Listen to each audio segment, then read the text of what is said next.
صاحب میرا سوال یہ تھا کہ بائک والے سے ہیلپ جو مانگتے ہیں ہم، تو یہ بھی سوال میں آتا ہے؟ بالکل آتا ہے سوال میں. بائک والے سے کیوں ہیلپ مانگ رہے ہو؟ رکشے چل رہے ہیں, ٹیکسیاں چل رہی ہیں, چنچیاں, بائکیاں بھی ہے. یا تو اتنے غریب ہو کہ بٹوا چھن گیا, روڈ پہ کھڑے ہوئے ہو, نہ چنچی کے پیسے ہیں, نہ رکشے کے پیسے ہیں, نہ بس کا کرایہ ہے, مجبور ہو گئے, اتنا لمبا پیدل چل کے بھی نہیں جا سکتے, پھر بائک والے کو بول دو یار مجھے تھوڑا وہاں تک چھوڑ دے. جب تک جیب میں پیسے ہیں اور رکشے کے, چنچی کے, کسی سے لفٹ نہیں لیا کرو. غیر اخلاقی حرکت ہے یہ. السلام علیکم. اور ایک اہم بات چل پڑی ہے, جب سفر پہ جا رہے ہو نا, اپنا سامان دوسرے کو نہ پہنایا کرو کہ میں 2 بیگ لے آیا ہوں, ایک آپ پکڑ لیں.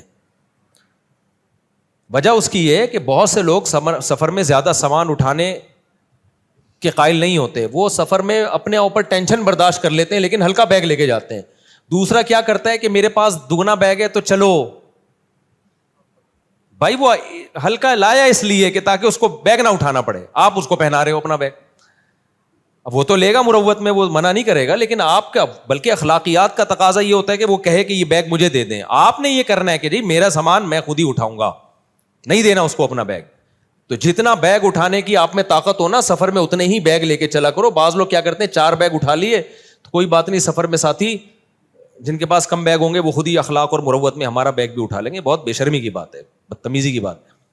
اسی طرح اپنے بوڑھے ماں باپ کو حج پہ بھیج دیتے ہیں کہ حاجی لوگ خود ہی سنبھال لیں گے. وہ حاجی تو مجبوری میں سنبھالتا ہے, لیکن یار بری حرکت ہے یہ.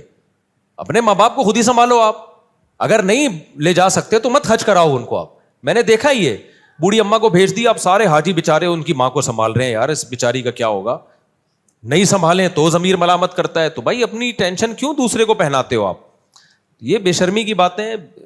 سامان لوگ پکڑا دیتے ہیں ایسے کہ نا آپ لے کے چلے, اب اس میں چرس تو نہیں رکھی ہوئی, آدمی کو وسوسے آنا شروع ہوتے ہیں, میں چوڑے میں آ جاؤں گا. منع کرو تو بد اخلاقی سمجھی جاتی ہے کہ یار وہ اگلا بولے گا یار دیکھو مفتی صاحب ہیں اور بیگ نہیں اٹھا رہے, ہمارا ریلیشن ہے. بھائی آپ کتنے ایسے کیسز ہوئے ہیں, ایک وسوسہ تو آ جاتا ہے نا دل میں, تو ایسا کیوں کسی کو ٹینشن میں ڈال رہے ہو؟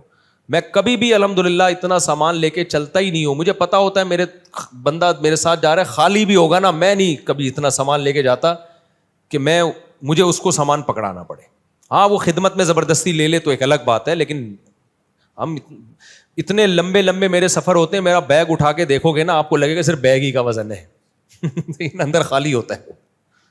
سمجھ رہے ہو کہ نہیں سمجھ رہے؟ بالکل ایسے ہوا ہی, بس شو مارنے کے لیے بیگ ہے. ورنہ بہت دفعہ تو میں ایسے ہی جا رہا ہوتا ہوں.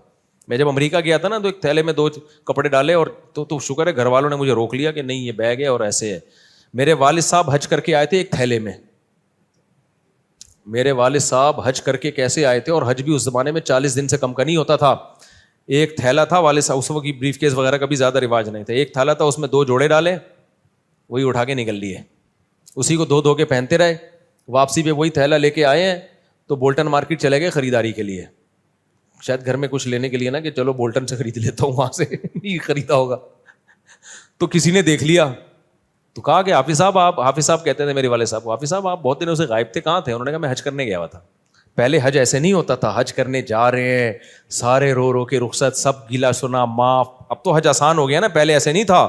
حاجی صاحب جا رہے ہیں اور ایئرپورٹ پہ پبلک اور جناب کہا سنا سب معاف, لائٹیں لگا کے, پھر جب آ رہے ہیں استقبال کے لیے لوگ کھڑے ہوئے رو رہے ہیں, ہار پھول پہنا رہے ہیں. ہمارے ابا ایسے ماشاءاللہ سادہ طبیعت کے تھے, نہ جانے کا کسی کو بتایا نہ آنے کا کسی کا, ایسے پتلی گلی سے گئے حج کر کے, پتلی گلی سے. ہلکے رہو, یہ میں شو مارنے کے لیے نہیں بتا رہا, نہ دوسرے کو ٹینشن دو اور نہ خود ٹینشن لو, ہنسی خوشی زندگی گزارو.